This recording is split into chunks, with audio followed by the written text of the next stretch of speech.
Hey guys, welcome back to another episode of World End Economica. My name is Fuds, and let's carry on with the story. Due to what happened with Hagana, and also not being able to find a good investment technique, I stared blankly at the trading and investment contest virtual market. I wasn't really trading, but while looking at the movement of stocks, I was checking out what would happen if I bought a certain stock here or there. The result was a feeling that it could go both well and not go well.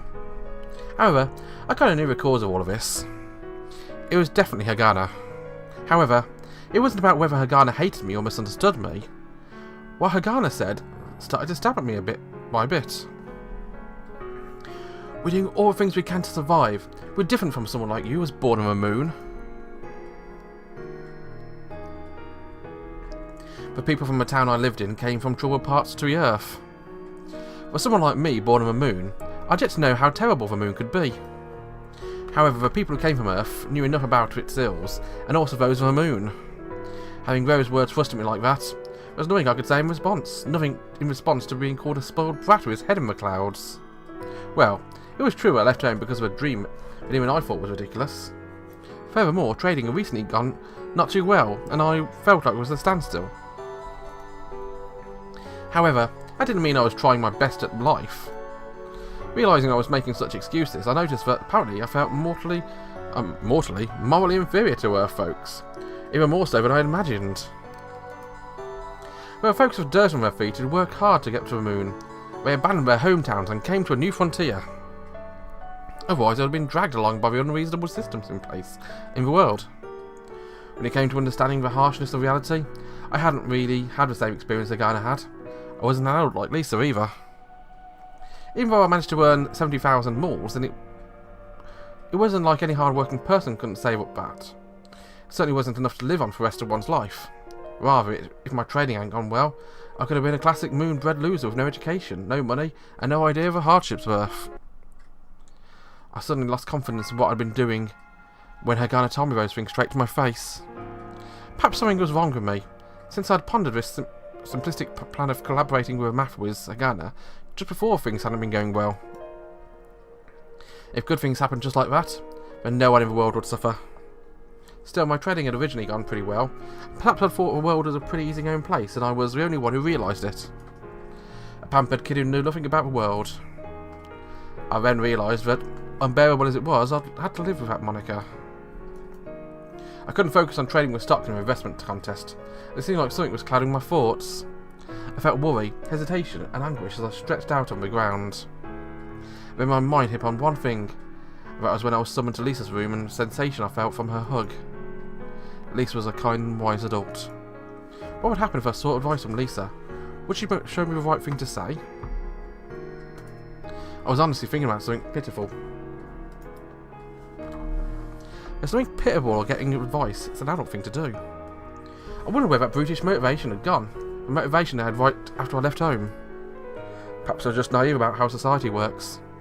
Perhaps I didn't have grandiose dreams to where no one had gone before, and I'd be the only one to rise where no one had before and leave my footprints there. I kind of realised I was about to ready to tear up. Even though I knew that thinking about it would only make things worse, I couldn't stop. That's why, if I didn't hear a strange sound from far, just then, I might have drowned in a vortex of my own insecurity. Huh? I opened up my eyes and looked towards the door. After a brief moment, I could hear the sound again. Ding dong! The sound was akin to wood being struck. Then I realised someone was at the door. Huh?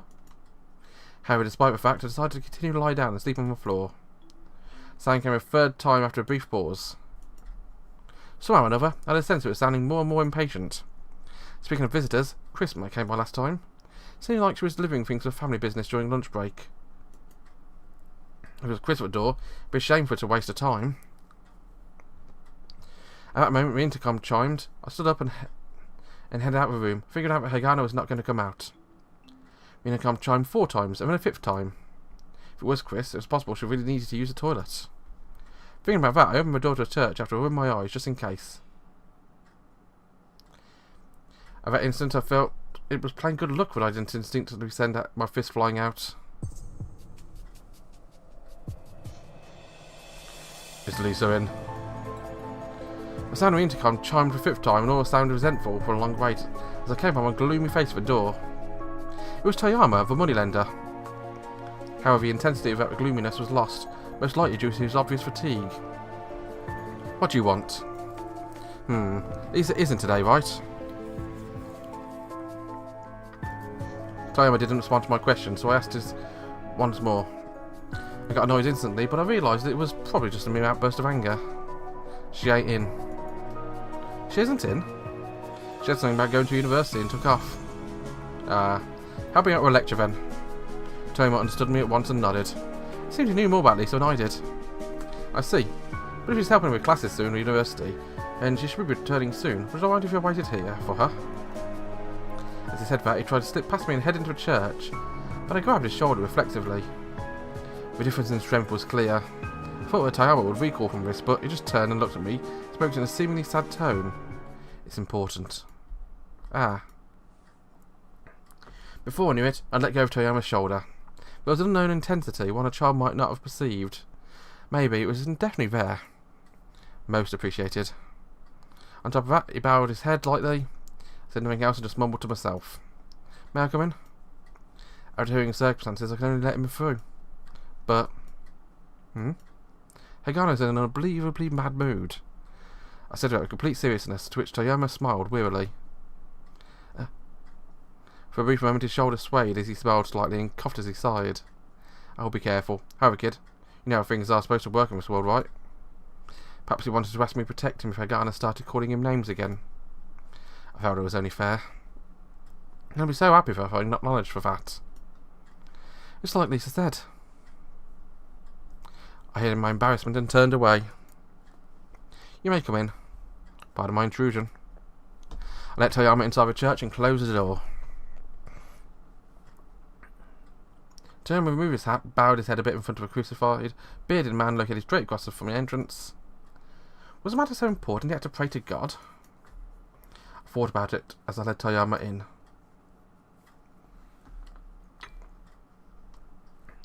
Bought the old guy some coffee and intended to seclude myself in my room.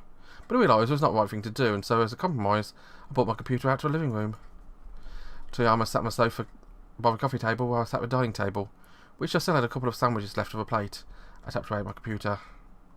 Even though I couldn't really concentrate, I could take a look at what kind of stocks were in this virtual market. In any case, while glancing at popular stocks, I started developing a hunch whose stocks were not fully fictitious, but actually based on real stocks, in line with rumours circulating on the net. Are you playing some sort of game? Toyama asked me as he poked his nose in what I was doing. Something like that. I see. He sipped his coffee and appeared uninterested as he looked from afar. He spoke again while in that state. Is it interesting? Don't ask me such strange questions, I thought to myself as I looked up.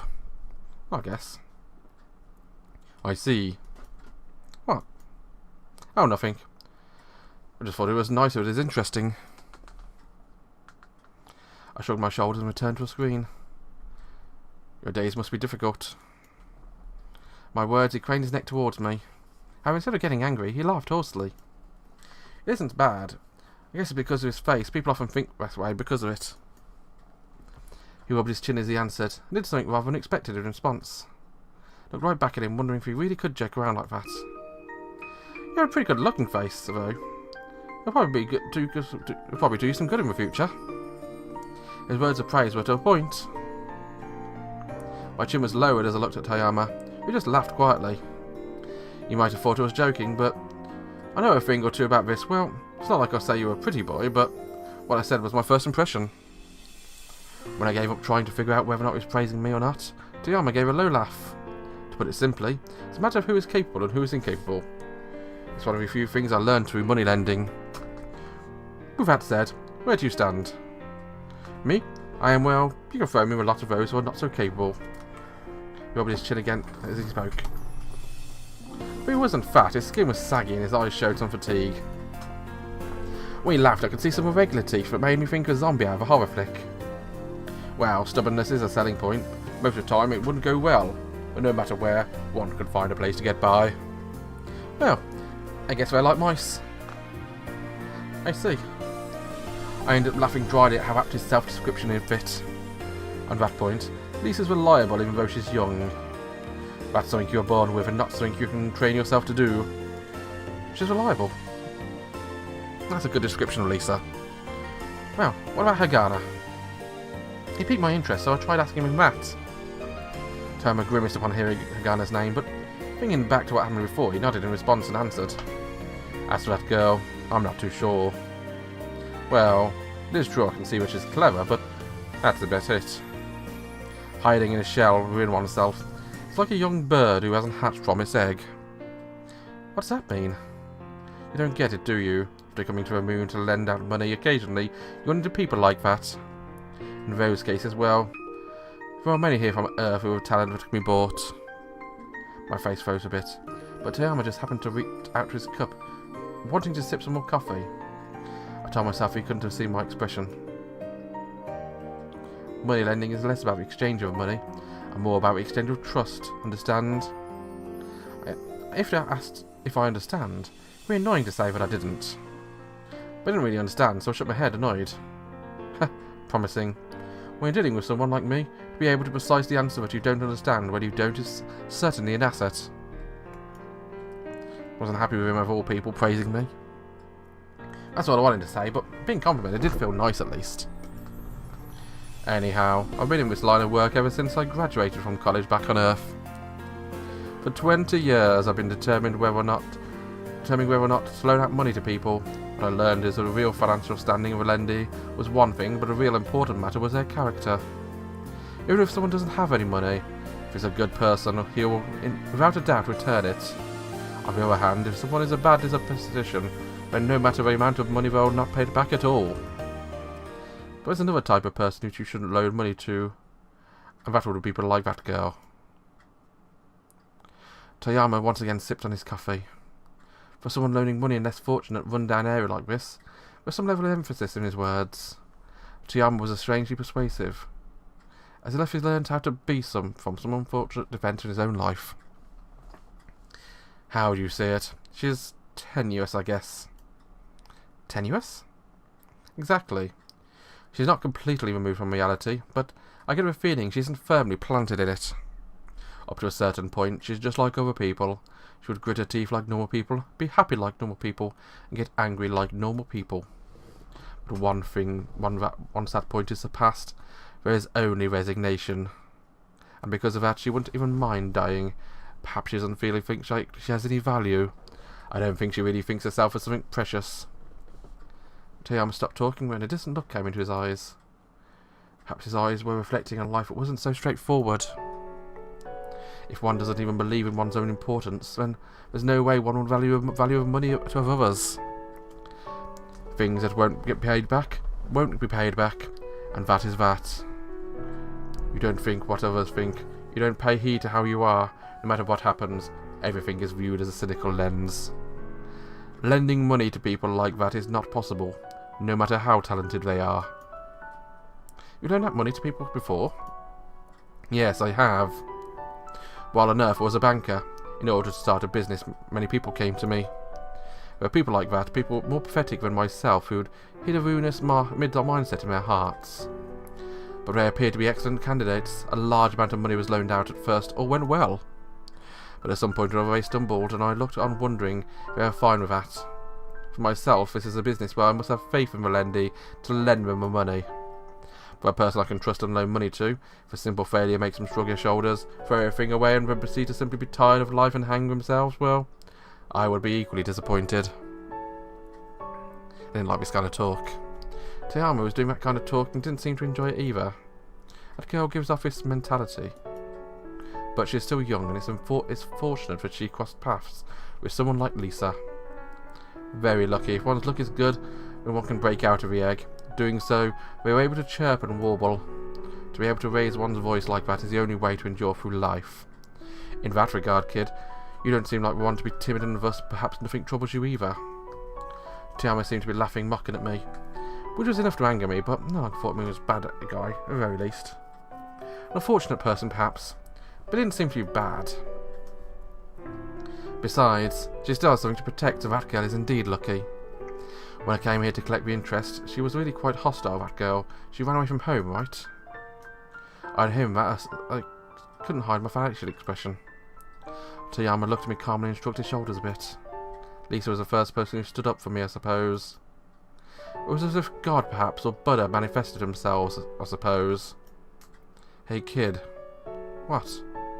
Well, it's understandable for you to seethe with rage and vilify me, but you must protect a girl like that. People like that aren't bad themselves, it's mostly just the environment they're brought up in.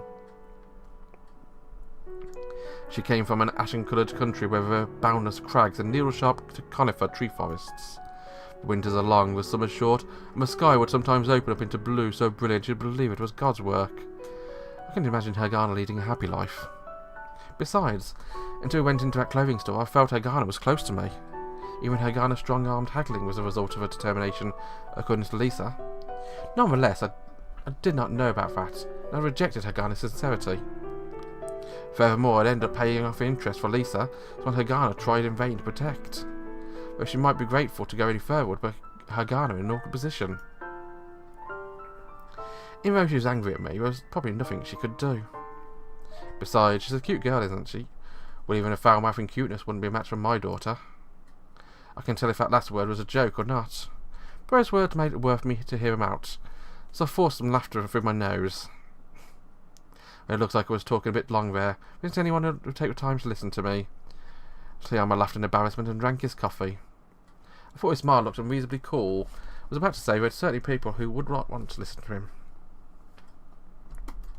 But the sound of a door further down the hallway opening and closing prevented those words coming out. Ah, looks like Lisa's back. Yeah, probably a good point to end the episode there where Lisa gets back. As ever, thank you very much for watching. Have a wonderful day. Bye-bye.